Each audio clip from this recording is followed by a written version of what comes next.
নজর রাখবো পরবর্তী সংবাদে। অযোধ্যায় এবার জমি অধিগ্রহণে বড়সড় দুর্নীতি প্রকাশ্যে। জমি কেড়ে নিয়ে বিক্রি করা হলেও ক্ষতিপূরণ পাননি কৃষকরা।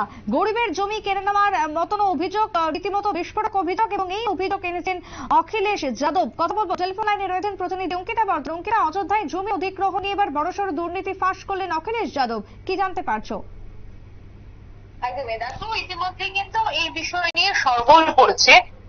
খাস অযোধ্যায় কোটি কোটি টাকার নাকি জমি দুর্নীতি হয়েছে, এবং এই অভিযোগ ওঠার পরেই কিন্তু রাজনৈতিক মহল থেকে শুরু করে প্রত্যেকের মধ্যে একটা আলোচনা শুরু হয়ে গেছে।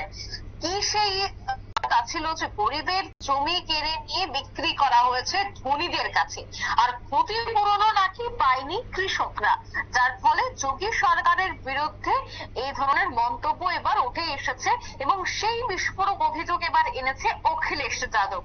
দেখো, সমাজবাদী পার্টির সুপ্রিমোর মূলত যে দাবি তা হচ্ছে যে যোগী আদিত্যনাথের সরকারের মদতে বিজেপি নেতারা অযোধ্যায় বেআইনি ভাবে জমি কেনা বেচা করছে, তাতে জড়িত রয়েছে সরকারি আমলারাও।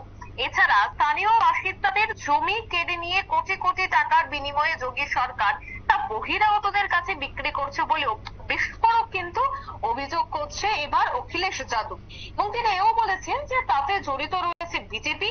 অখিলেশের আরো দাবি যে হাজার হাজার কোটি টাকার দুর্নীতি হয়েছে, আর তাতে জড়িত রয়েছে বেশ কয়েকটি সরকারি আধিকারিকরাও। এছাড়া তিনি এও দাবি করেন যে উত্তরপ্রদেশ সরকারের ভূমি দপ্তরের নথিও প্রমাণ দিচ্ছে যে অযোধ্যায় জমি অধিগ্রহণের বড়সড় দুর্নীতি হয়েছে। একেবারে তিনি দপ্তর নিয়েও আঙুল তুলেছেন। সুপ্রিমোর মূলত যে বক্তব্য একেবারে কোট আনকোট যদি বলতে হয়, তবে তিনি বলছেন যে আমি খুশি যে আমার কাছে ভূমি দপ্তরের নথিগুলি এসেছে, তাতে পুরো দুর্নীতিতে বিজেপি নেতাদের জড়িত থাকার স্পষ্ট প্রমাণ রয়েছে। প্রতিরক্ষা মন্ত্রকের নামে অধিগ্রহণ করা জমিও বিক্রি করা হয়েছে বিজেপি সদস্যদের কাছে। ওরা রেল লাইনের রুটও বদলেছে, ঠিক কোট আনকোট কিন্তু এই কথা বলেছে। এবং অযোধ্যায় রাম মন্দিরের নির্মাণের পর ঠিক ওই এলাকায় জমির দাম বহু করে বেড়েছে। যে অভিযোগ এনেছে অখিলেশ যাদব, সেই অভিযোগের পর কিন্তু শোরগোল পড়েছে, এবং দপ্তরকেও তিনি এই অভিযোগের কাঠগড়ায় দাঁড় করিয়েছে। এখন দেখার বিষয় যে ভূমি দপ্তরের আধিকারিকরাও এই বিষয়ে কি পদক্ষেপ বা এই বিষয় নিয়ে কোন ধরনের প্রতিক্রিয়া দেয় কিনা।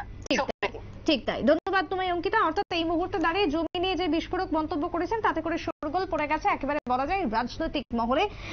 সপার প্রধান অখিলেশ যাদবের এই বক্তব্যের পর ছোট্ট বিরতির পর ফিরবো, সঙ্গে থাকুন।